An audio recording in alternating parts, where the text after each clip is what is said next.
എല്ലാവർക്കും സ്വാഗതം. രണ്ടാം വർഷ കെമിസ്ട്രി ക്ലാസ്സിലെ 7ാമത്തെ ചാപ്റ്ററായ പി ബ്ലോക്ക് എലമെന്റ്സ് എന്ന ചാപ്റ്ററിലെ കുറച്ച് കാര്യങ്ങളാണ് ഇന്ന് നമ്മൾ സംസാരിക്കാൻ ഉദ്ദേശിക്കുന്നത്. അപ്പോൾ നമ്മുടെ സിലബസിന്റെ ഒരു അറേഞ്ച്മെന്റ് എങ്ങനെയാണെന്ന് ചോദിച്ചാൽ, നമ്മൾ ഫസ്റ്റ് ഇയർ ഒരു ചാപ്റ്ററിൽ പീരിയോഡിക് ടേബിളിനെ പറ്റി ഏകദേശം നമുക്ക് മനസ്സിലാക്കിയിട്ടുണ്ടായിരുന്നു. പീരിയോഡിക് ടേബിളിന്റെ ഹിസ്റ്ററിയും പീരിയോഡിക് ടേബിളിന്റെ അവയർനെസ്സും പീരിയോഡിക് പ്രോപ്പർട്ടീസും ഒക്കെ മനസ്സിലാക്കുന്ന ഒരു ചാപ്റ്റർ ഫസ്റ്റ് ഇയർ ഉണ്ടായിരുന്നു. അപ്പം അതിനുശേഷം ഫസ്റ്റ് ഇയർ തന്നെ ഒരു ചാപ്റ്ററിൽ ഹൈഡ്രജനെ പറ്റി മാത്രം സംസാരിച്ചു, ഹൈഡ്രജനായി. പിന്നെ അതുപോലെ തന്നെ തൊട്ടടുത്ത ചാപ്റ്ററിൽ എസ് ബ്ലോക്ക് എലമെന്റ്സിനെ പറ്റി പറഞ്ഞു. അപ്പോൾ എസ് ബ്ലോക്ക് എലമെന്റ് പഠിച്ചു. അപ്പോൾ ഒരു ചാപ്റ്ററിൽ പീരിയോഡിക് ടേബിളിന്റെ കംപ്ലീറ്റ് അവയർനെസ്, പിന്നെ അടുത്തൊരു ചാപ്റ്ററിൽ ഹൈഡ്രജനെ പറ്റി മാത്രം ഒരു ചാപ്റ്റർ, അടുത്ത ഒരു ചാപ്റ്ററിലാണെങ്കിൽ അത് എസ് ബ്ലോക്ക് എലമെന്റിനെ പറ്റി പറഞ്ഞു. പിന്നെയും ഒരു ചാപ്റ്ററിൽ പി ബ്ലോക്ക് എലമെന്റ്സ് എന്ന ഹെഡിങ്ങിലൂടെ നമ്മൾ ഈ 13ാമത്തെ ഗ്രൂപ്പിലെയും 14ാമത്തെ ഗ്രൂപ്പിലെയും ചില കാര്യങ്ങൾ അവിടെ സംസാരിച്ചു. അപ്പൊ അതുകൊണ്ട് തന്നെ സ്വാഭാവികമായിട്ടും നമ്മുടെ ഇപ്പോഴത്തെ പി ബ്ലോക്ക് എലമെന്റ്സ് എന്ന ചാപ്റ്ററിന്റെ പ്രത്യേകത, അത് ശരിക്കും പാർട്ട് 2ാം ഭാഗമാണ്, പാർട്ട് 2 ആണ്. 13ഉം 14ഉം ഗ്രൂപ്പുകളെ പറ്റി നമ്മൾ ശരിക്കും പി ബ്ലോക്ക് എലമെന്റ്സ് പാർട്ട് 1 കഴിഞ്ഞ പ്രാവശ്യം പഠിച്ചിട്ടുണ്ട്. അപ്പൊ പി ബ്ലോക്ക് എലമെന്റ്സിന്റെ പാർട്ട് 2 നമ്മൾ ബാക്കി വരുന്ന 15ാമത്തെ ഗ്രൂപ്പിനെ പറ്റിയും 15, 16, 17, 18 ഗ്രൂപ്പുകളെ പറ്റി സംസാരിക്കുന്നത്. അപ്പോൾ നമ്മുടെ പുതിയ ചാപ്റ്ററിന്റെ പേര് പി ബ്ലോക്ക് എലമെന്റ്സ് എന്നാണെങ്കിലും നമുക്ക് ശരിക്കും സംസാരിക്കാനുള്ളത് 15, 16, 17, 18 ഗ്രൂപ്പുമായിട്ട് ബന്ധപ്പെട്ട കാര്യങ്ങൾ മാത്രമാണ്. ബാക്കി 14ാമത്തെ ഗ്രൂപ്പിൽ വരുന്ന ഡൈബോറൈൻ, ബൊറാക്സ്, പിന്നെ കാർബണായിട്ട് ബന്ധപ്പെട്ട അലോട്രോപ്പുകൾ, ഡയമണ്ട്, ഗ്രാഫൈറ്റ്, ഫുള്ളറിൻ ഒക്കെ നമ്മൾ കഴിഞ്ഞ പ്രാവശ്യം പഠിച്ചിട്ടുണ്ടായിട്ട്. സോ നമുക്ക് ശരിക്കും പറഞ്ഞാൽ ഇത്തവണ സംസാരിക്കേണ്ടത് ഇത്രയും കാര്യങ്ങളാണ്. ഈ പറഞ്ഞിരിക്കുന്ന പിന്നെ ചാപ്റ്ററിൽ സംസാരിക്കേണ്ടത് 15, 16, 17, 18 ഗ്രൂപ്പുകളെ പറ്റി മാത്രമാണ്. അപ്പൊ ഇനി ബാക്കി വരുന്ന ഡി ബ്ലോക്ക് എലമെന്റ്സിനെ പറ്റിയും എഫ് ബ്ലോക്ക് എലമെന്റ്സിനെ പറ്റി പഠിക്കുന്ന ഒരു ചാപ്റ്റർ കൂടെ നിങ്ങൾക്ക് ഈ വർഷം തന്നെയുണ്ട്. അടുത്തൊരു ചാപ്റ്ററിൽ നമുക്ക് D and F block elements പഠിക്കാം. സോ ഇന്ന് നമ്മൾ സംസാരിക്കാൻ ഉദ്ദേശിക്കുന്നത് പി ബ്ലോക്ക് എലമെന്റ്സ് പാർട്ട് 2 ആണ്. ആ പി ബ്ലോക്ക് എലമെന്റ്സ് പാർട്ട് 2 നമ്മൾ 15, 16, 17, 18 ഇത്രയും ആൾക്കാരെ പറ്റി മാത്രമേ സംസാരിക്കുന്നുള്ളൂ. ഓക്കെ. പക്ഷെ എന്നാലും നമുക്ക് പഴയ ചില കാര്യങ്ങളെ പറ്റി ഒരു അവയർനെസ് കൂടെ ഇത്തവണ ഉണ്ടായിരിക്കണം. അപ്പൊ ഇന്നത്തെ ക്ലാസ്സിൽ നമ്മൾ ഉദ്ദേശിക്കുന്നത് നമ്മൾ കഴിഞ്ഞ വർഷം പഠിച്ചിട്ടുള്ളതുമായിട്ട് ബന്ധപ്പെട്ട ചില കാര്യങ്ങളാണ്. അതായത് ജനറൽ പ്രോപ്പർട്ടീസ്, പി ബ്ലോക്ക് എലമെന്റ്സിന്റെ ജനറൽ പ്രോപ്പർട്ടിയാണ് നമ്മൾ ഇന്ന് പറയാൻ ഉദ്ദേശിക്കുന്നത്. ഇന്നത്തെ ക്ലാസ്സിലൂടെ ജനറൽ പ്രോപ്പർട്ടിയാണ് പറയാൻ ഉദ്ദേശിക്കുന്നത്. ഈ ജനറൽ പ്രോപ്പർട്ടിയിലൂടെ നിങ്ങൾക്ക് മാക്സിമം 2 അല്ലെങ്കിൽ 2.5 മാർക്ക് കിട്ടാൻ സാധ്യതയുണ്ടെന്ന് മനസ്സിലാക്കുക. ഓക്കെ. അപ്പോൾ ഇന്നത്തെ ക്ലാസ്സിൽ നമ്മൾ ഒരു ജനറൽ പ്രോപ്പർട്ടീസ് അവതരിപ്പിക്കാം.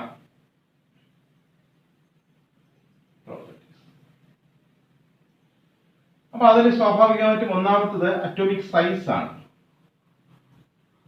അപ്പൊ അതിനെപ്പറ്റി ഒരു ധാരണ നിങ്ങൾക്ക് ഉണ്ടായിരിക്കണം. നിങ്ങൾക്ക് അറിയാം ശരിക്കും, പക്ഷെ എന്നാലും ഞാൻ ഒന്ന് ഓർമ്മിപ്പിക്കുന്നത് മാത്രമേ ഉള്ളൂ. അറ്റോമിക് സൈസ് മുകളിൽ താഴോട്ട് വരുന്നതനുസരിച്ച് അറ്റോമിക് സൈസ് കൂടി വരണം.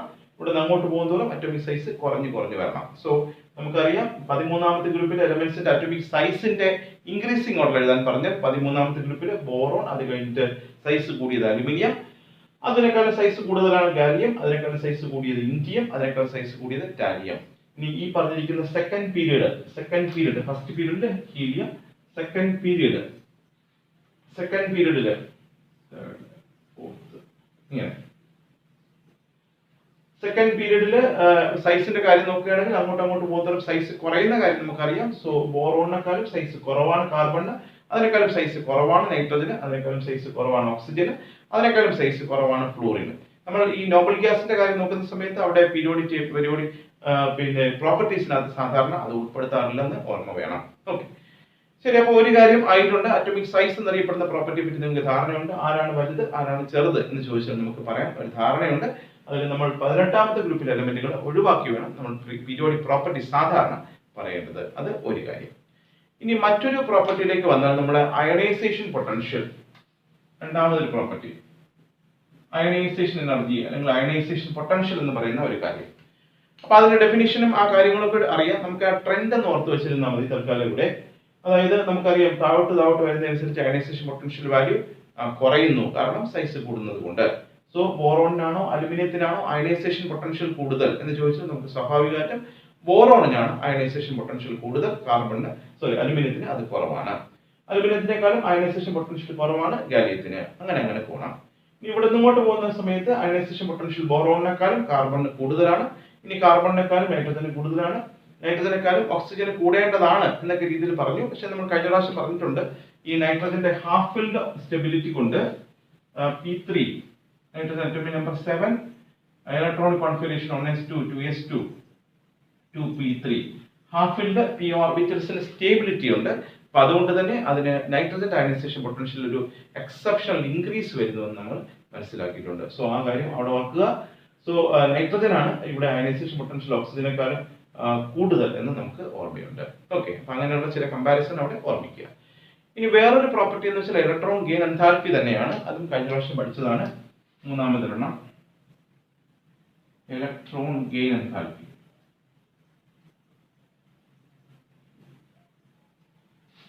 ഇലക്ട്രോൺ ഗെയിൻ എൻതാൽപ്പി എന്താണെന്ന് ചോദിച്ചാൽ അതും അറിയാം.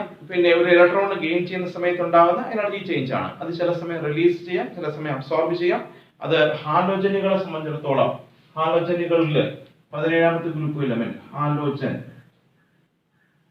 ഹാലോജനിൽ അത് electron gain enthalpy value negative value ആണ്. അതേസമയം നോബിൾ ഗ്യാസ് വരുന്ന സമയത്ത് electron gain enthalpy value positive ആണെന്ന് ഓർമ്മയുണ്ട്.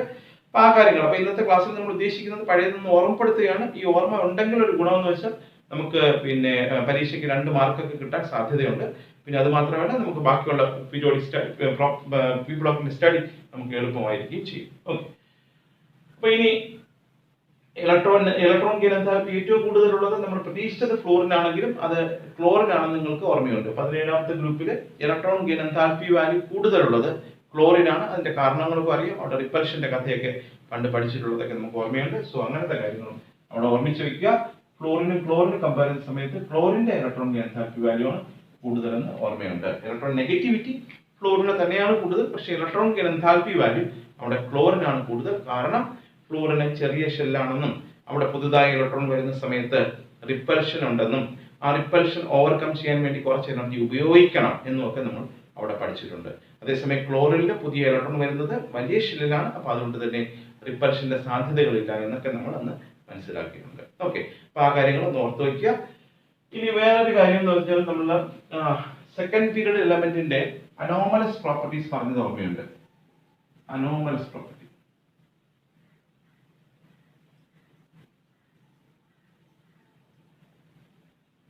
അതായത് ബോറോണും കാർബണും നൈട്രജനും ഓക്സിജനും ഫ്ലോറിനും ഒക്കെ ചില അനോമലസ് പ്രോപ്പർട്ടീസ് കാണിക്കുന്ന കാര്യം നിങ്ങൾക്ക് ഓർമ്മയുണ്ട്. അപ്പൊ അതിന് കാരണം ഞാൻ പറഞ്ഞു തന്നിട്ടുണ്ട്, പണ്ടേ പറഞ്ഞത് നിങ്ങൾക്ക് അറിയാം. അതിന് കാരണം എന്ന് വെച്ചാൽ absence of vacant D orbital എന്ന് പറഞ്ഞതൊക്കെ ഓർമ്മയുണ്ട്. സോ ഈ പറഞ്ഞ ബോറോൺ അല്ലെങ്കിൽ കാർബൺ അല്ലെങ്കിൽ നൈട്രജൻ ഓക്സിജൻ ഫ്ലോറിൻ അതുമായിട്ട് ബന്ധപ്പെട്ട് എന്ത് അനോമാലിറ്റി വന്നാലും ശരി അവിടെ നിങ്ങൾക്ക് ഉത്തരം എഴുതാൻ പറ്റും. Absence of vacant D orbital എന്ന് എഴുതാൻ കഴിയും. ഓക്കെ, അപ്പൊ അതിനായിട്ട് ബന്ധപ്പെട്ട പഴയ ചോദ്യങ്ങളൊക്കെ ഒന്ന് ഓർത്ത് നോക്കാം. അതായത് ഇതുമായിട്ട് ബന്ധപ്പെട്ട് കാർബൺ ഡൈ ഓക്സൈഡ് ഗ്യാസ് ആണ്, സിലിക്കൺ ഡൈ ഓക്സൈഡ് സോളിഡ് ആണ്. അതിന് കാരണം ചോദിച്ചപ്പോഴും നിങ്ങൾ പറഞ്ഞു. പിന്നെ കാർബൺ ഡൈ ഓക്സൈഡിൽ ഡി ഓർബിറ്റൽ ഇല്ല, അതേസമയം സിലിക്കൺ ഡൈ ഓക്സൈഡിൽ ഡി ഓർബിറ്റൽ ഉള്ളത് കൊണ്ട് തന്നെ അവിടെ ഒരു നെറ്റ്വർക്ക് ഫോം ചെയ്യുന്ന കഥ ഓർത്തു. പിന്നെ അതുപോലെ മറ്റൊരു ചോദ്യം, CCl4 ഹൈഡ്രോളിസിസ് ചെയ്യാൻ പറ്റുന്നില്ല, SiCl4 ഹൈഡ്രോളിസിസ് ചെയ്യാൻ പറ്റുന്നു. അതെന്തുകൊണ്ടെന്ന് ചോദിച്ചാൽ ഇതേ ഉത്തരം നിങ്ങൾക്ക് പറയാം. കാർബണിന് ഡി ഓർബിറ്റൽ വേക്കന്റ് ആയിട്ടില്ല, അതേസമയം സിലിക്കണിന് ഡി ഓർബിറ്റൽ വേക്കന്റ് ആയിട്ടുണ്ട് എന്ന് പറയാം. ഇനി അതുപോലെ തന്നെ വേറൊരു ചോദ്യം, ഇന്നത്തെ നമുക്ക് ഇപ്പോഴത്തെ പ്രാധാന്യമുള്ളത് NCl5 തൊട്ട് താഴെ PCl5. അതില് NCl5 ഫോം ചെയ്യുന്നില്ല, PCl5 ഫോം ചെയ്യുന്നു. അതെന്തുകൊണ്ടെന്ന് ചോദിച്ചാൽ NCl5 ഫോം ചെയ്യാത്തത് നൈട്രജന്റെ കയ്യിൽ വേക്കന്റ് ഡി ഓർബിറ്റൽ ഇല്ല, അതേസമയം PCl5യുടെ ഫോസ്ഫറസിന്റെ കയ്യിൽ വേക്കന്റ് ഡി ഓർബിറ്റൽ ഉണ്ട് എന്ന് പറയാം. ഇനി അടുത്ത വേറൊരു ചോദ്യം ഫ്ലൂറിനായിട്ട് ബന്ധപ്പെട്ട് ചോദിക്കാം. FCl3 തൊട്ട് ClF3 ഇതിൽ ഫോം ചെയ്യാൻ സാധ്യതയുള്ള കോമ്പൗണ്ട് ClF3 ആണ്. FCl3 ഇല്ല, കാരണം ഫ്ലൂറിന് വേക്കന്റ് ഡി ഓർബിറ്റൽ ഇല്ലാത്തത് കൊണ്ട് അയാൾക്ക് പിന്നെ 3 ക്ലോറിനുമായിട്ട് ബോണ്ട് ഫോം ചെയ്യാൻ കഴിയുന്നില്ല. അപ്പൊ ഇതുപോലുള്ള ചോദ്യങ്ങൾക്കൊക്കെ നിങ്ങൾക്ക് ഉത്തരം എഴുതാൻ കഴിയും. ഈ പറഞ്ഞിരിക്കുന്ന പോയിന്റ് ഓർത്ത് വെച്ചാൽ മതി. ഓക്കെ, അപ്പൊ ഇന്നത്തെ ക്ലാസ്സിൽ നമ്മൾ ഉദ്ദേശിക്കുന്നത് നിങ്ങളെ ആ പഴയ ജനറൽ പ്രോപ്പർട്ടീസ് ഒന്ന് ഓർമ്മിപ്പിക്കുക മാത്രമാണ്. അപ്പൊ നിങ്ങൾക്ക് ഓർമ്മയുണ്ടാവണം, പണ്ട് വിശദമായി പഠിച്ച കാര്യങ്ങളാണ് ഇതെല്ലാം. അപ്പൊ അതിനൊന്ന് ഓർമ്മിപ്പിച്ച് ഇന്നും അതിന് പ്രാധാന്യം ഉണ്ടെന്ന് ഓർക്കുക.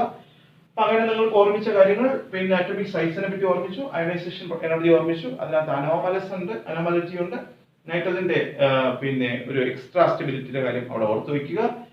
പിന്നെ ഇലക്ട്രോൺ ഗെയിൻ എൻതാൽപ്പി വാല്യൂ അതെന്താണെന്ന് അറിയാം. അത് ഫ്ലൂറിനും ക്ലോറിനും കമ്പയർ ചെയ്യുന്ന സമയത്ത് ക്ലോറിനാണ് ഇലക്ട്രോൺ ഗെയിൻ എൻതാൽപ്പി വാല്യൂ കൂടുതലെന്ന് നിങ്ങൾക്ക് ഓർമ്മയുണ്ട്. അതിന് കാരണവും നമ്മൾ കഴിഞ്ഞ പ്രാവശ്യം പഠിച്ചതാണ്. ഇനി അടുത്ത അനോമാലസ് പ്രോപ്പർട്ടി, ഈ സെക്കൻഡ് പീരിയഡ് എലമെന്റ് അല്ലെങ്കിൽ ബോറോണിന്റെ പ്രത്യേകത, boron, carbon, nitrogen, oxygen, fluorine, ഇത്രയും ആൾക്കാരുടെ പ്രത്യേകത, എന്തെങ്കിലും പ്രത്യേകതയുള്ള ഒരു പ്രോപ്പർട്ടി വന്നാൽ ഓർമ്മിക്കുക അതൊരു അനോമാലിറ്റിയാണ്. ആ അനോമാലിറ്റി എന്ന് വെച്ചാൽ അതിന് കാരണം ആ എലമെന്റുകളുടെ ഡി ഓർബിറ്റൽ വേക്കന്റ് ആയിട്ടില്ല എന്ന് ഓർമ്മിക്കുക. ഓക്കെ, അപ്പൊ അതുമായിട്ട് ബന്ധപ്പെട്ട ചില ചോദ്യങ്ങൾ നമ്മൾ ഓർമ്മിച്ചു. കഴിഞ്ഞ പ്രാവശ്യം പഠിച്ച ചോദ്യങ്ങളാണ് പലതും. കാർബൺ ഡൈ ഓക്സൈഡ് ഗ്യാസ് ആണ്, സിലിക്കൺ ഡൈ ഓക്സൈഡ് സോളിഡ് ആണ്. അതിന്റെ ഉത്തരവും കാർബൺ ഡി ഓർബിറ്റൽ ഇല്ല, CCl4 ഹൈഡ്രോളിസിസ് ചെയ്യാൻ കഴിയുന്നില്ല, SiCl4 ഹൈഡ്രോളിസിസ് ചെയ്യാൻ കഴിയുന്നു. പിന്നെ NCl5 ഫോം ചെയ്യുന്നില്ല, PCl5 ഫോം ചെയ്യുന്നു, FCl3 ഫോം ചെയ്യുന്നില്ല, ClF3 ഫോം ചെയ്യുന്നു. ഇതുപോലുള്ള ചോദ്യങ്ങൾക്ക് ഉത്തരം അത് തന്നെയാണ്, absence of vacant D orbital എന്ന് പറയാം. ഓക്കെ, അപ്പൊ ഇനിയുള്ള ചെറിയൊരു പ്രത്യേകത, അതായത് അഞ്ചാമതൊരു കാര്യം, ഇപ്പോ ഒരു P block element nitrogen, atomic number 7, electron configuration 1s2 2s2 2p3. ഇനി നൈട്രജൻ N+ ആവണമെങ്കിൽ ഈ പി നിന്ന് ഇലക്ട്രോണിനെ റിമൂവ് ചെയ്യണം. സോ N+ ആയാൽ +1 ആയാൽ electronic configuration 1s2 2s2 2p2. അടുത്ത N2+ ആയാൽ ++ ആയാൽ അല്ലെങ്കിൽ 2+ ആയാൽ 1s2 2s2 2p1. N3+ ആയാൽ 1s2 2s2. N4+ ആയാൽ 1s2 2s1. N5+ ആയാൽ 1s2 മാത്രം. ഓക്കെ, അപ്പൊ അതായത് ഞാൻ എഴുതിയത് പി ബ്ലോക്ക് എലമെന്റിൽ ഒരു എക്സാമ്പിൾ എടുത്തിട്ട് അതിന്റെ ഓക്സിഡേഷൻ നമ്പർ ചെക്ക് ചെയ്ത് നോക്കുന്ന സമയത്ത് ഈ 15ാമത്തെ ഗ്രൂപ്പിലെ എലമെന്റിന് വരാവുന്ന പരമാവധി ഓക്സിഡേഷൻ സ്റ്റേറ്റ് +5 ആണ്, +5. അതുപോലെ 14ാമത്തെ ഗ്രൂപ്പിൽ പരിശോധിച്ചാൽ അതിന് മാക്സിമം വരാൻ സാധ്യതയുള്ളത് +4 ആയിരിക്കും. 13ാമത്തെ ഗ്രൂപ്പിൽ പരമാവധി വരാൻ സാധ്യതയുള്ളത് +3 ആയിരിക്കും. ഓക്കെ, പക്ഷേ ഈ പി ബ്ലോക്ക് എലമെന്റ്സിലെ പരിശോധിക്കുന്ന സമയത്ത് പല എലമെന്റുകളിലും ഈ ഹയർ ഓക്സിഡേഷൻ സ്റ്റേറ്റുകൾ പെർമിറ്റ് ചെയ്യാറില്ല. ഓക്കെ, ഒന്നുകൂടെ ഓർമ്മിക്കാം. ഞാൻ പറഞ്ഞത് 13ാമത്തെ ഗ്രൂപ്പിലെ എലമെന്റിൽ വരാവുന്ന മാക്സിമം ഓക്സിഡേഷൻ നമ്പർ +3 ആണ്. ആ +3 എന്നുള്ളത് പല എലമെന്റുകളിലും ഉണ്ടാവാറില്ല. ഓക്കെ, അത് എന്തുകൊണ്ട് ഉണ്ടാവുന്നില്ല എന്ന് ചോദിച്ചാൽ ഇവിടെ തന്നെ നോക്കിയാൽ അറിയാം. ഇവിടുത്തെ ഹയർ ഓക്സിഡേഷൻ സ്റ്റേറ്റ് ആയ +4ഉം +5ഉം ഉണ്ടാവണമെങ്കിൽ അവിടെ S സബ്ഷെല്ലിലെ 2 ഇലക്ട്രോണുകൾ കൂടെ പങ്കെടുക്കണം. ഓക്കെ, ഒന്നുകൂടെ ഓർമ്മിക്കാം. ഈ പറഞ്ഞ എലമെന്റിന് ഹയർ ഓക്സിഡേഷൻ സ്റ്റേറ്റ് ആയ +4ഉം +5ഉം ഉണ്ടാവണമെങ്കിൽ അവിടെ ഈ S സബ്ഷെല്ലിലെ ഇലക്ട്രോണും കൂടെ പങ്കെടുത്താൽ മാത്രമേ ഈ +4ഉം +5ഉം ഉണ്ടാവാറുള്ളൂ. അപ്പൊ ഇനി ഞാൻ പറഞ്ഞു ഈ ഹയർ ഓക്സിഡേഷൻ സ്റ്റേറ്റ് സാധാരണ വരുന്നില്ല എന്ന് പറഞ്ഞതിന്റെ അർത്ഥം S സബ്ഷെല്ലിലെ ഇലക്ട്രോൺ സാധാരണ റിയാക്ഷനിൽ പങ്കെടുക്കുന്നില്ല, അല്ലെങ്കിൽ S സബ്ഷെല്ലിലെ 2 ഇലക്ട്രോണിന് ഒരു റിലക്റ്റൻസ് ഉണ്ടെന്ന് ഓർമ്മിച്ചോണം, ഒരു വൈമുഖ്യം, ഒരു വൈമനസ്യം ഉണ്ടെന്ന് ഓർമ്മിച്ചോണം. ഓക്കെ, ഹയർ ഓക്സിഡേഷൻ സ്റ്റേറ്റ് ഉണ്ടാവണമെങ്കിൽ ഈ S സബ്ഷെല്ലിലെ ഇലക്ട്രോൺ പങ്കെടുക്കണം. ഹയർ ഓക്സിഡേഷൻ സ്റ്റേറ്റ് പെർമിറ്റ് ചെയ്യാൻ സാധ്യത കുറവാണ് എന്ന് പറഞ്ഞാൽ അതിന്റെ അർത്ഥം S സബ്ഷെല്ലിലെ 2 ഇലക്ട്രോൺസിനും ഒരു റിലക്റ്റൻസ് ഉണ്ടെന്ന് പറയണം. സോ 2 ഇലക്ട്രോൺസിന് റിലക്റ്റൻസ് ഉണ്ട്. ആ 2 ഇലക്ട്രോൺ വെറുതെ ഇരിക്കുന്നു, ഇനർട്ട്. ഇനി 2 പേര് പെയർ എഫക്റ്റ് എന്ന് പറയണം. അപ്പൊ എങ്കിൽ ഈ പ്രോപ്പർട്ടി നമ്മൾ വിളിക്കേണ്ട പേരാണ് ഇനർട്ട് പെയർ എഫക്റ്റ് എന്ന് പറയണം. അപ്പൊ എന്താണ് ഇനർട്ട് പെയർ എഫക്റ്റ് എന്ന് ചോദിച്ചാൽ പി ബ്ലോക്കിലെ പല എലമെന്റുകളുടെയും S സബ്ഷെല്ലിലെ ഇലക്ട്രോണുകൾ റിയാക്ഷനിൽ പങ്കെടുക്കാൻ റിലക്റ്റൻസ് കാണിക്കുന്നു. പി ബ്ലോക്കിലെ പല എലമെന്റുകളിലും എസ് സബ് ഷെല്ലിലെ ഇലക്ട്രോൺ പെയർ റിയാക്ഷനിൽ പങ്കെടുക്കാൻ ഒരു വൈമുഖ്യം റിലക്റ്റൻസ് കാണിക്കുന്നു. ഈ പ്രോപ്പർട്ടിയെ വിളിക്കേണ്ട പേരാണ് ഇനർട്ട് പെയർ എഫക്റ്റ് എന്ന് പറയേണ്ടത്. ഓക്കെ, ഇനി എന്തുകൊണ്ട് ഇനർട്ട് പെയർ എഫക്റ്റിന്റെ അതിന്റെ എഫക്റ്റ് എന്താണ് എന്ന് ചോദിച്ചാൽ, പല എലമെന്റുകൾക്കും ഹയർ ഓക്സിഡേഷൻ സ്റ്റേറ്റ് സ്റ്റേബിൾ അല്ല അല്ലെങ്കിൽ പെർമിറ്റ് ചെയ്യുന്നില്ല എന്ന് പറയണം. ഓക്കെ, അപ്പോൾ അങ്ങനത്തെ ഒരു ചോദ്യം വന്നാൽ എന്തുകൊണ്ട് ഇന്ന എലമെന്റിന് ഹയർ ഓക്സിഡേഷൻ സ്റ്റേറ്റ് സ്റ്റേബിൾ അല്ല എന്ന് ചോദിച്ചാൽ, അത് സ്വാഭാവികമായിട്ടും അതിന്റെ ഉത്തരം ഇനർട്ട് പെയർ എഫക്റ്റ് ആയിരിക്കും. ഓക്കെ, ഇനി നമ്മൾ നേരത്തെ പറഞ്ഞു അനോമലസ് പ്രോപ്പർട്ടി ഉള്ളത് ഈ പറഞ്ഞിരിക്കുന്ന ഫസ്റ്റ് എലമെന്റിനാണെങ്കിൽ ഇനർട്ട് പെയർ എഫക്റ്റ് കൂടുതൽ കോൺട്രിബ്യൂഷൻ വരുന്നത് ലാസ്റ്റ് എലമെന്റുകൾക്കാണ്. അതായത് ഒരു കാരണവശാലും ഈ +3 എന്ന ഓക്സിഡേഷൻ സ്റ്റേറ്റ് ആർക്കില്ല എന്ന്, താലിയത്തിന് ഇല്ല എന്നാണ് ഓർമ്മിച്ചുള്ളത്. സോ ഫസ്റ്റ് എലമെന്റിന് അനോമലസ് പ്രോപ്പർട്ടി കൊണ്ട് സമ്മതിച്ചു, പക്ഷെ ലാസ്റ്റ് എലമെന്റിനാണ് ഇനർട്ട് പെയർ എഫക്റ്റിന്റെ കോൺസിക്വൻസ് കൂടുതലായിട്ട് അനുഭവപ്പെടുന്നത് ഓർമ്മിച്ചോണം. അപ്പൊ താലിയത്തിന് ഒരു കാരണവശാലും Cl3+ എന്ന ഓക്സിഡേഷൻ സ്റ്റേറ്റ് ഇല്ല. ലെഡിന് അവിടെ മാക്സിമം വരാവുന്ന +4 ആണ്, പക്ഷെ ലെഡിന്റെ +4 എന്നുള്ളത് സ്റ്റേബിൾ അല്ല. Pb+4 എന്നൊരു ഓക്സിഡേഷൻ സ്റ്റേറ്റ് സ്റ്റേബിൾ അല്ല. Pbയുടെ സാധാരണ Pb2+ മാത്രമേ സ്റ്റേബിൾ ആയിട്ടുള്ളൂ ഓർമ്മിച്ചോണം. ഓക്കെ, അപ്പോൾ ഈ ഇനർട്ട് പെയർ എഫക്റ്റിന്റെ കോൺസിക്വൻസ് കൂടുതൽ അനുഭവപ്പെടുന്നത് ലാസ്റ്റ് എലമെന്റിനാണെന്ന് ഓർമ്മിച്ചോണം. അപ്പൊ ലാസ്റ്റ് എലമെന്റുമായി ബന്ധപ്പെട്ട ഒരു ചോദ്യം വന്നാൽ അവിടുത്തെ ഉത്തരം ഇനർട്ട് പെയർ എഫക്റ്റ് ആവാനുള്ള സാധ്യതയുണ്ടെന്ന് ഓർമ്മിച്ചോണം. ഓക്കെ, അപ്പൊ അങ്ങനെ ഒരു ചോദ്യം ഞാൻ പറഞ്ഞു നോക്കാം. ഈ താലിയം അയഡൈഡ് Tl(I3) സ്റ്റേബിൾ അല്ല. എന്തുകൊണ്ടെന്ന് ചോദിച്ചാൽ നമ്മുടെ ഉത്തരം Tl(I3) ഉണ്ടാവണമെങ്കിൽ താലിയം 3+ ആയിരിക്കണം. ഞാൻ പറഞ്ഞു താലിയം 3+ എന്നുള്ളത് പെർമിറ്റ് ചെയ്യുന്നില്ല, അതുകൊണ്ട് തന്നെ അത് ഇനർട്ട് പെയർ എഫക്റ്റ് എന്ന് ഉത്തരം എഴുതണം. ഇനി അടുത്തൊരു ചോദ്യം വരാം, Pb(I2) ആണോ Pb(I4) ആണോ സ്റ്റേബിൾ എന്ന് ചോദിച്ചാൽ, Pb(I2) ആണെങ്കിൽ Pb2+ ആണ്, Pb(I4) ആണെങ്കിൽ Pb4+ ആണ്. ഞാൻ പറഞ്ഞു Pbയെ സംബന്ധിച്ചിടത്തോളം 4+ സ്റ്റേബിൾ അല്ല, അപ്പൊ അതുകൊണ്ട് തന്നെ Pb(I4) എന്നുള്ളത് സ്റ്റേബിൾ അല്ല, Pb(I2) ആണ് സ്റ്റേബിൾ എന്ന് പറയണം. അപ്പൊ ഇങ്ങനത്തെ ചോദ്യങ്ങൾ നമുക്ക് പരീക്ഷയ്ക്ക് വരാം. ഓക്കെ, അപ്പൊ ഞാൻ ഒന്നുകൂടെ ഓർമ്മിക്കാം, ഒരു ഗ്രൂപ്പിലെ ഫസ്റ്റ് എലമെന്റുമായി ബന്ധപ്പെട്ട് ചോദ്യങ്ങൾ വന്നാൽ അവിടെ absence of vacant D orbital എന്ന പോയിന്റ് പറയുക. ലാസ്റ്റ് എലമെന്റുമായി ബന്ധപ്പെട്ട് താലിയം, ലെഡ്, ബിസ്മത്ത് പോലുള്ള ആൾക്കാരുമായി ബന്ധപ്പെട്ട് ചോദ്യങ്ങൾ വന്നാൽ അവിടെ ഇനർട്ട് പെയർ എഫക്റ്റ് ആവാം ഉത്തരം എന്ന് നിങ്ങൾ മനസ്സിലാക്കുക. ഓക്കെ, അപ്പൊ ഇങ്ങനെ 5 പ്രോപ്പർട്ടി നമ്മൾ ഓർമ്മിച്ചു. ഇനി ആറാമതൊരെണ്ണം ഒക്കറൻസ് കൂടെ നോക്കാം. നമുക്ക് സ്റ്റഡി ചെയ്യാനുള്ളത് ഇവരെ പറ്റി മാത്രമേ ഉള്ളൂ. ഇപ്പൊ നൈട്രജൻ എവിടെയൊക്കെ കാണാം എന്ന് ചോദിച്ചാൽ, നൈട്രജൻ 78% നമ്മുടെ അറ്റ്മോസ്ഫിയറിൽ തന്നെയുണ്ട്.